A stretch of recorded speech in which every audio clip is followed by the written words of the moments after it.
Hi guys, and welcome to another Armin's Tech Talk. I am, of course, your host, Armand. Today I want to talk to you guys about what I thought were the top 5 motherboards of Computex 2017. Now, of course, Computex is the annual computer parts show, which happens in Taipei, Taiwan, every year. It is the mid-year CES, if you will, and usually this is where Intel and many others will come out with either their latest chipsets, like this year it was the X299, or you have things like AMD, which came out with X399 parts, the Threadripper boards, showing what they can do. So what I put together here are the top 5 most interesting boards that I found from this year's 2017 Computex. So we're going to start with number 5. And number 5 is the MSI Gaming X299 Pro Gaming Carbon AC. So this motherboard is rather interesting in that it has all the RGB LEDs. That seems to be a main theme with all these boards this year. Of course, you can see it supports the quad channel memory, which is what the motherboards of this caliber do.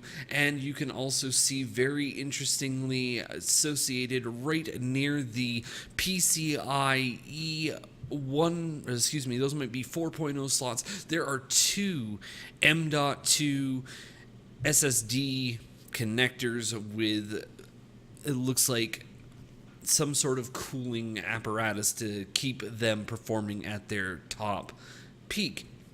Now, another thing to be noted about this board is that the I/O is fairly limited, that it is combining USB 3.1 Gen 1 and 2.0 ports. It doesn't really seem to have the additional ports on the back I/O.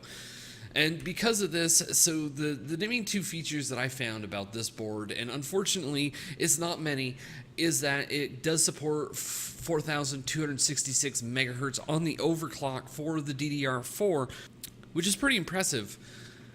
However, because of the limited I/O and because of some factors, I think this is probably going to be your most cost-effective board out of all the boards that are going to, especially the boards that are on this list. There are boards with more I/O, more features, more bells and whistles. So in comparison, if you're looking for most likely a cheaper way to get into the X299 chipset, this is going to probably be the way to go. Of course, pricing and availability is not known yet, but these are my thoughts based upon, once again, the features of the boards that I have chosen to list here. Number 4. ASRock Z277 Supercarrier. Now, I don't have any experience personally with the ASRock boards, although this one does look fantastic. It's got the white RGB LEDs all over the board. Of course, you can see that there is some connectivity for M.2 there down toward the 4th PCIe 16 slot. And it does, interestingly enough, have a 5 gigabit LAN on this board. This is for a 270 board, which is pretty interesting. Also to be noted that it does have 2 1 gigabit LAN ports on board, which can be aggregated. Of course, Windows 10 doesn't support that, so you're going to have to look at a earlier version of Windows for that compatibility.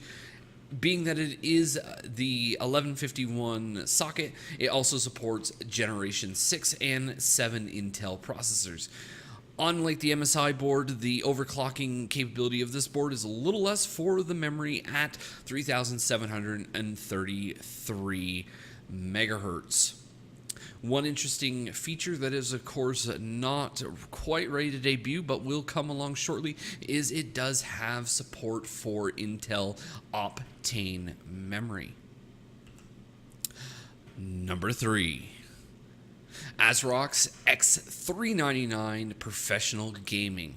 So the ASRock 399, of course, is their first board which will support AMD's Ryzen Threadripper. This is the up to 16 core 32 thread monster that AMD has been making to go against Intel's X299 chips, their high-end desktop.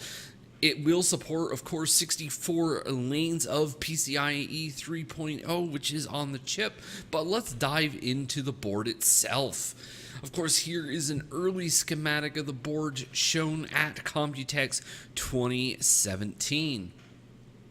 As you can see here in the picture, we have our 24 pin over on the mid board to the right. We have our quad channel of PCIe. And down between the PCIe slots, you have compatibility for M.2. That seems to be the big thing this year, is getting compatibility on board for M.2. Of course, some additional features for this: it does have 3 USB 3.1 Gen 2, which includes 1 Type-C. This, of course, is on the back I/O. Once again, very interesting. I do like the fact that it is a black PCB for the board, and also that it does have dual 1 gigabit Ethernet. There is no confirmation at this time whether or not those will also be able to be aggregated. It's a possibility, but nothing is quite certain yet.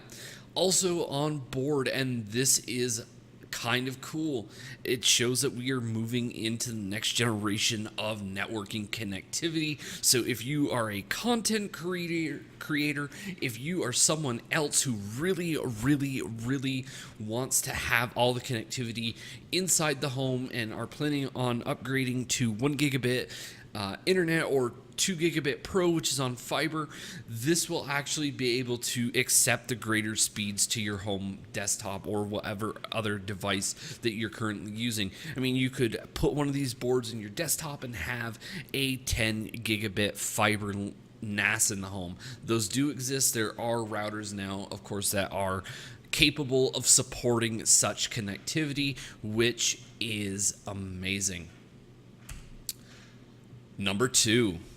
It's the Asus Republic of Gamers X399 Zenith Extreme.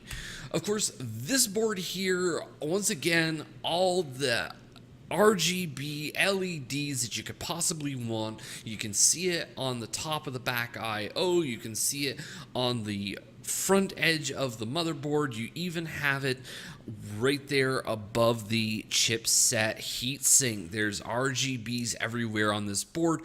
Down toward the bottom in the white, you can see it halfway between the front of the board and where the audio chips are usually connected. There are 2 white 4-pin connectors for Asus's RGB LED light strips. So they are taking a lot of the features here from, of course, the X299 Rampage 6 Extreme boards, but once again, this is bringing all the features from those boards over to AMD, showing parity. I mean, and of course, you have that massive socket for the Ryzen chip right there. One other interesting thing to note here is that it, like the ASRock board, has 10 gigabit LAN on board. It also has a interesting DIMM.2 slot, which is capable of holding up to 2 M.2 SSDs on it. These SSDs will be treated more like RAM sticks.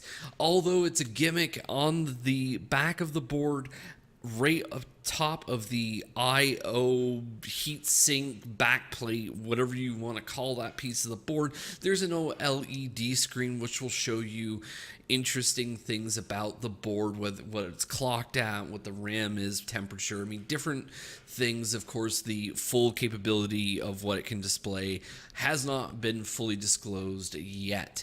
Also on board, 802.11ad. This is beyond gigabit wireless internet. AD does have the ability to go up to 4.26 gigabits of bandwidth, and once again, this also operates on a higher frequency. So if you live in a apartment building, for example, and there's crowded bandwidth AD is less likely to go through walls, so you should have a pretty easy time getting a connection as long as it's within, say, your own apartment.